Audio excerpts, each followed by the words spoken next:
Bonjour tout le monde, bienvenue à Healthify My Life. C'est Healthify Coach Raida. Bienvenue, j'espère que vous allez très bien. Je suis en train de m'émerveiller avec ce beau arbuste. Je dirais que c'est un arbre, Heptacodium. Et c'est la moitié du mois d'octobre. Il y a toujours des insectes qui viennent. Bien sûr, maintenant, ils sont partis parce qu'ils ont peur de moi. Mais il y a encore des bourdons qui viennent. Il y a encore des frelons et d'autres, bien sûr. Donc, c'est un régal pour la vue, pour les sens et un aroma. Franchement, même la nuit, il y a les papillons de nuit qui viennent chercher à manger de ces beaux spécimens. Je vais laisser la parole. Qu'est-ce que tu peux nous raconter? Comment il est arrivé ici?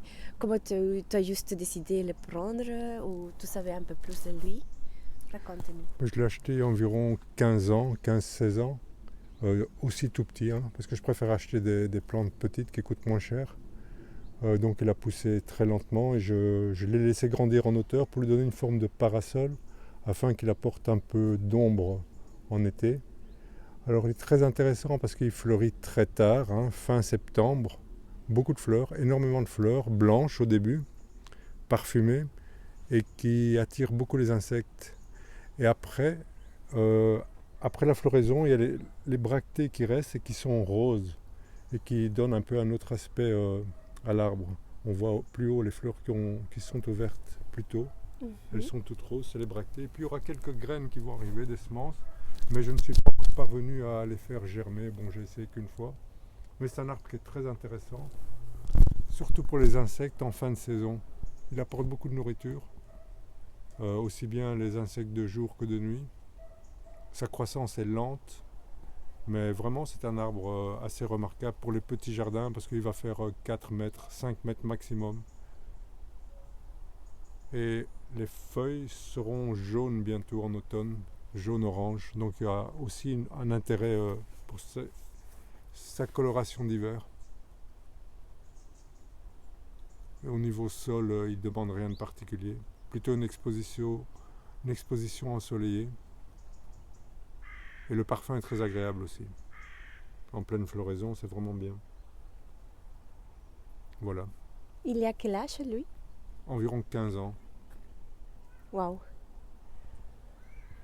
Il se laisse tailler facilement? Sans problème. Oui, on peut lui donner une forme comme on veut. Il supporte bien la taille. Mm-hmm.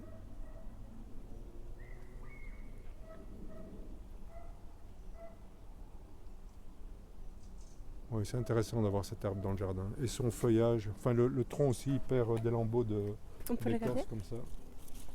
On voit qu'il se déplume un peu, il va devenir un peu plus clair. Mm-hmm. On voit le tronc, Qu'est-ce que ça... Oh, c'est vraiment spécial, c'est comme s'il perdait... Oui, il perd sa peau en fait. L'ancienne peau tombe et puis tout va tomber. Et puis chaque année c'est la même chose, il perd des lambeaux.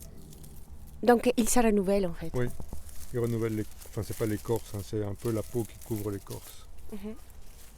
Ok. Ouais, après c'est tout lisse, alors qu'avant c'était un peu plus sale. Ah oui. On voit ça. Ici c'est pas encore tombé, donc ça va partir bientôt. Okay. On pourrait croire qu'il est malade, mais non, oui, c'est normal. Non. Ça c'est son cycle, c'est normal. Ouais, voilà.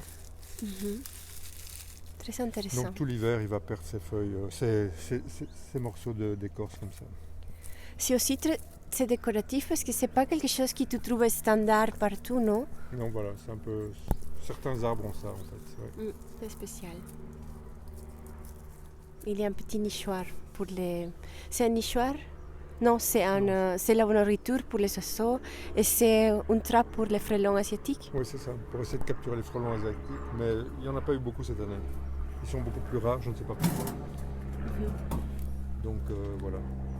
Et la nourriture, c'est pour les oiseaux. Oui, bon. Merci beaucoup. Bon, j'espère que cet aperçu du Heptacodium, tu l'appelles comment? L'arbre à Heptacodium myconoidis. Oui, c'est ça. Mhm. Heptacodium myconoidis. Mais je vais écrire ça dans la description. Et même dans un climat où il peut arriver qu'il a une température de moins 8 degrés. Un peu bas, il résiste au gel. Hein. Il résiste. Il vient de Chine, des régions montagneuses, donc il peut résister à moins 15, moins 20 sans problème. Et même s'il vient de loin, il est fort, il supporte. Et il a pour rester quelque temps. Il est tellement bon. Merci beaucoup d'être venu ici, de passer par ici. Vous pouvez rester le temps que vous voulez. À très bientôt, à toujours. J'espère que cette vidéo vous a beaucoup plu. Et je vous souhaite une bonne continuation. Abonnez-vous, s'il vous plaît. Merci.